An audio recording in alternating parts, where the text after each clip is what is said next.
नमस्कार दर्शकों, रायपुर में एक सनसनीखेज मामला ये जो पुरानी बस्ती थाना के अंतर्गत सामने आया है, जिसमें एक प्रेम प्रसंग का एंगल भी बताया जा रहा है और कुछ बातें ऐसे भी है जो हम सीधे जो ऑथराइज पर्सन है उनसे बात करेंगे, पूछेंगे। पर एक बातें बता दें कि बहुत जल्दी बिल्कुल सक्रियता से, तत्परता से ये मर्डर केस आज खुलासा हुआ है, शॉर्ट आउट कर दिए हैं और कार्रवाई पर आगे भेज दिए गए।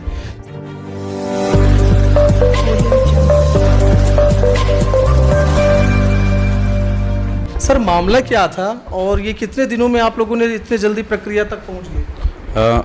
मामला मर्डर का मामला था। सर्वप्रथम तो अज्ञात बॉडी हम लोग को मिली थी। बॉडी मिलने के बाद लगातार उसकी पहचान कार्रवाई के लिए हम लोग भटक रहे थे, इधर उधर जितने भी हमारी टीम थी आसपास के एरियो में पहचान कार्रवाई के लिए प्रयास किया, कोई पहचान कार्रवाई नहीं हुए।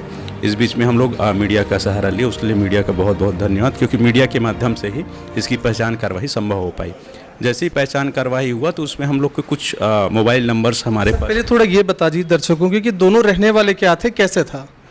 जी जी जी जी जो मृतक है विधाता यादव, वो खमतराई क्षेत्र का रहने वाला है। ऑटो चलाने का काम करता था किराए पे, और जो उसकी पत्नी है वो कपड़े दुकान में काम करती है पंडरी में। दोनों वर्कर थे। 10-12 साल पहले इन लोग लव मैरिज किए थे और बच्चे नहीं थे। तो प्रॉपर यही आप बता रहे हैं पुरानी बस्ती या खमतरी वहीं के रहने वाले हैं या कहीं और के थे? ये लोग उड़िया हैं, उड़ीसा से यहाँ पे आए हुए हैं, काफ़ी पहले आ चुके हैं। जैसे 12 साल में बता रहा हूँ, उनकी शादी हो गई है, यहीं पे लव मैरिज किए हैं लोग। और विधाता यादव जो मृतक है, उसकी बॉडी जैसे मिली, उसकी पहचान कार्रवाई हम लोग ने जैसे ही हुआ तो उसके बाद जो उसके आसपास के लोग हैं, जिसमें अमजद का कॉल डिटेल, उसकी पत्नी का कॉल डिटेल, स्वयं विधाता यादव का कॉल डिटेल, जैसे हमने कॉल डिटेल प्राप्त किया, जहाँ पे कॉल डिटेल जैसे ही हमको मिला तो कुछ चीज़ें उसमें तथ्य सामने आई कि जहाँ बॉडी मिली थी वहाँ तो जो विधाता यादव का कॉल डिटेल लाजमी है वहाँ पे लोकेशन, बट उसके बाद जो अमजद का लोकेशन वहाँ पे आने से हमने अमजद को इस संबंध में उठाकर पूछताछ किया। पूछताछ पे अमजद ने ये बताया कि मैंने और अन्नू ने, जो उसका दूसरा ऑटो चालक है किराए का, ये दोनों मिल करके घटना को अंजाम दिए थे। लगातार कॉल डिटेल का फिर से आकलन किया गया, वहाँ पे लगातार सीसीटीवी फुटेज का आकलन किया गया। तो कॉल डिटेल में एक बात और निकल के आई, जिस समय घटना इन लोग किए रात्रि दिनांक 9 तारीख को रात्रि 9 साढ़े 9 बजे, उस समय एक कॉल था जिसमें उसकी पत्नी का कॉल अपन शुरू में नहीं बोल पा रहे थे, 325 उसका लास्ट नंबर था। तो इसमें लगातार हम बोले ये नंबर किसका है। तो फिर धीरे धीरे इंट्रोगेशन में अमजद से ये बातें निकल के आई कि मेरी और जो विधाता मृतक है उसकी पत्नी का प्रेम संबंध है। विधाता इस बात से काफ़ी नाराज रहा करता था, उसके हम लोग के ऊपर शक हो गया था और वो अपनी पत्नी को मारा पीटा करता था। सर, एक चीज़ मुझे बताइए, मतलब ये विधाता है यादव जी, उन्होंने खुद प्रेम प्रसंग विवाह किया था। अब ये ऑटो चलाता था, जिनके आप अमजद खान जो कह रहे हैं उनके ऑटो को लेकर चलाया करते थे। तो अमजद खान से विधाता यादव जो प्रेम प्रसंग शादी किया था, उनकी पत्नी का फिर से संबंध यहाँ ऐसा समझ में आ रहा है। जी जी, प्रेम प्रसंग फिर से, हाँ, उनका फिर से जो अमजद है ऑटो चालक, उसके साथ प्रेम संबंध स्थापित हो गया था। अच्छा, शादीशुदा भी थे क्या अमजद? अमजद शादीशुदा है, बाल बच्चे वाला व्यक्ति है। अच्छा जी, मौदापारा के ही रहने वाला है प्रॉपर। तो इनके बीच में एक सामने चीज़ निकल के आई, क्योंकि वो लगातार फ़ोन वगैरह इसका चेक करता था विधाता अपनी पत्नी का। तो अमजद ने उसको दूसरा फ़ोन और दूसरा सिम दे रखा था। अच्छा। उस सिम से ये लगातार उनको ये ट्रैक कर रहा था कि क्या आपने, क्योंकि दोनों प्रेम संबंध थे, दोनों चाहते हम साथ में रहें और इसको रास्ते से हटाना चाहते थे। इस बीच में कुछ ऐसा है कि इनकी पत्नी से अमजद खान की मुलाकात मतलब फ़ोन से हुआ या कैसे, कुछ आप बता पाएँ तो? इनकी पत्नी की मुलाकात 2-2.5 साल पहले लगभग हुआ था। वाकया ऐसा था कि जो विधाता एक दिन रात में घर नहीं आया ऑटो चला करके, तो उस दरमियान, क्योंकि ऑटो में जनरली जो ऑटो मालिक है वो नंबर्स लिखे रहते हैं, तो विधाता की पत्नी मीना थोड़ी सी वो कर टाइप की थी कि कभी काम पड़ने पे वो नंबर ऑटो मालिक का उसने सेव कर रखा था। तो उसमें कॉल करके पूछी कि आज विधाता ऑटो चलाकर घर नहीं आया है, कहाँ गया है। 2.5 साल पहले की बात है। तो उस कॉल से जो उसकी मीना की मोबाइल नंबर अमजद के पास आ गया और इसी बीच में इन दोनों का बातचीत स्टार्ट हो गया था। जी, और बातचीत करते करते प्रेम संबंध में बदल गया और एक दूसरे के चाहत में, साथ रहने की चाहत में इन लोग ये प्लान बनाए कि ये, क्योंकि हम लोग को परेशान भी करता है, ये भी बोलता है कि तू मेरे साथ रहो, और काफ़ी दबाव बनाता था, ना ही तलाक देने को सोचता था, ना ही छोड़ने को सोचता था। जो मृतक विधाता यादव है, अपनी पत्नी को अपने साथ रखना चाहता था, लेकिन उसकी पत्नी इस बात से काफ़ी रुष्ट थी, क्योंकि वो मारता पीटता भी था इस बात को। अच्छा, मुझे एक चीज़ बताइए सर, एक तो आपने थोड़ी देर पहले कहा कि आदतन शराबी था विधाता यादव, तो ये प्रेम प्रसंग होने के बाद, जानकारी मिलने के बाद पत्नी को मारता था या पहले से मारा पीटा करता था? ये जनरली उनका कहना है कि शक संदेह के आधार पे ही, बाकी उससे पहले वो काफ़ी प्रेम पूर्वक रखता था उसको, उससे पहले कोई मारपीट की ऐसा उनके बीच में ये नहीं था। तो इसी में उन लोग ये प्लान बनाया कि ऐसे जगह हम इसको मारपीट करके फेंकेंगे जिससे पुलिस तक पहुंच ना पाए और पुलिस हमारे तक पहुंच ना पाए। ये प्लान अमजद खान ने बनाया कि उनकी जो प्रेमिका जी, इनकी पत्नी है, उसने बनाया था कि दोनों का मिला? दोनों ने दिनांक 7 तारीख को ये प्लान करना शुरू कर दिया था कि अमजद को 1-2 दिन या रविवार तक किसी भी हाल में रास्ते से हटाना है, हाँ, विधाता को। और 8 तारीख को ये कंफर्म किया कि क्योंकि वो खुड़मुड़ा रोड को अच्छे से जानता है अमजद, उधर से वो ऑटो चालक के साथ साथ चिकन मटन व्यवसायी भी है, जो वहाँ पे फार्म हाउस वगैरह से उस रास्ते से आना जाना है, तो उस रास्ते की उसको जानता है कि ये इतने बजे के बाद लोग आना जाना बंद कर देते हैं, सुनसान इलाका है, नदी इलाका है, यहाँ पे यदि मार के फेंकता हूँ तो बॉडी पुलिस को नहीं मिल पाएगी, बह जाएगी। तो उनने वो जगह चूज़ किया जहाँ पे थोड़ी सी सुनसान इलाका है, और उस घटना को दोनों ने मिल के प्लान किया।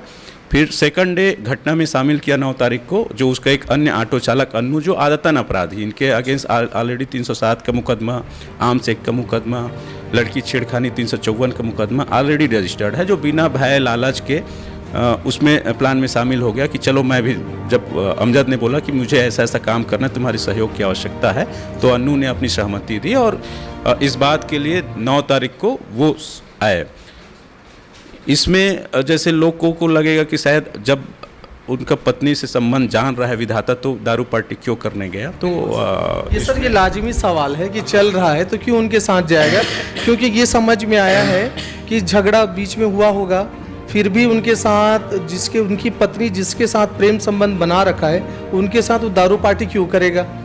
ये एक सवाल तो उठता है जी, बताएं सर। तो इसमें यही है, क्योंकि रोजी रोटी का एक माध्यम अमजद ही था उसके लिए, फर्स्ट ये है।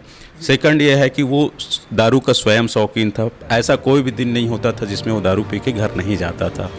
थर्ड कि अमजद उसको प्लानिंग कर रखा था, तो अमजद उसको दिन से लगातार फ़ोन कर रहा था कि विधाता शाम को मिलना है, आज मेरे ओर से पार्टी रहेगा, इस टाइप की चीज़ों में उसको बहला फुसला करके शाम को अपने जी पहले से प्लानिंग है, इसलिए शाम को उसने अपने गैरेज के पास, अपने जो जहाँ पे उसकी ऑटो बनता है, वहाँ पे गैरेज में मिलने बोला।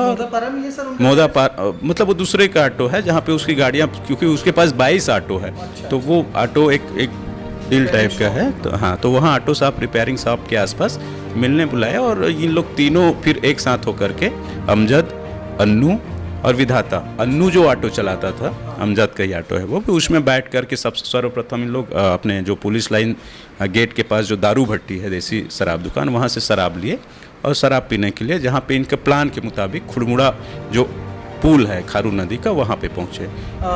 हम बता दें कि अन्नू जो नाम ले रहे हैं वो फीमेल नहीं है, ये अमजद खान के मित्र है सर, और ये जेंट्स पुरुष है, तो उनके साथ प्लानिंग हुई है और ये वहाँ से चले जी।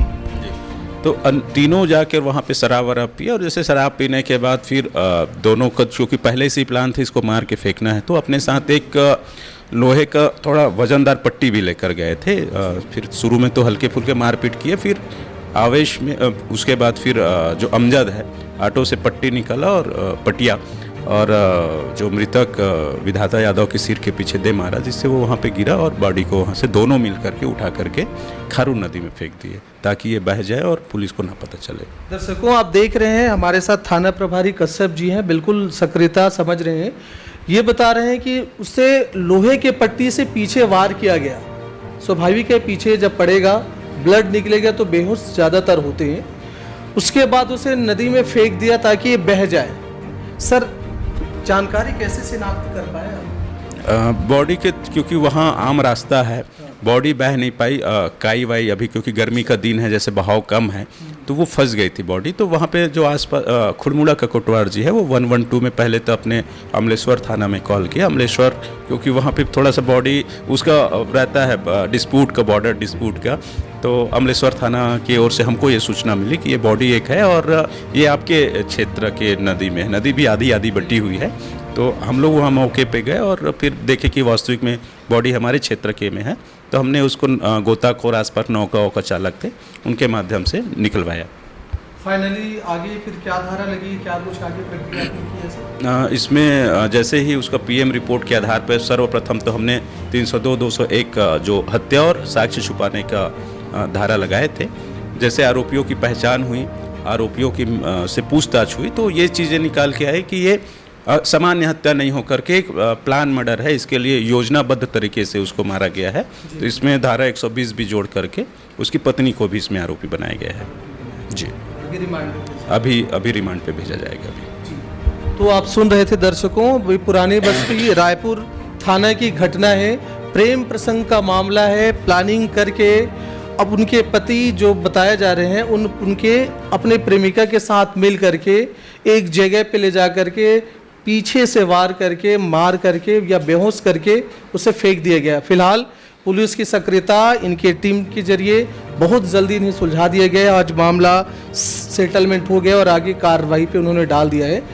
इस तरीके से और कुछ खबरें, विशेष बातें होंगी, हम जरूर आपसे साझा करेंगे अगली कड़ी में। और क्या होता है ज़रूर आपको बताएंगे। तब तक बने रहिए हमारे साथ, देखते रहिए महानदी न्यूज़। जय हिंद, जय छत्तीसगढ़।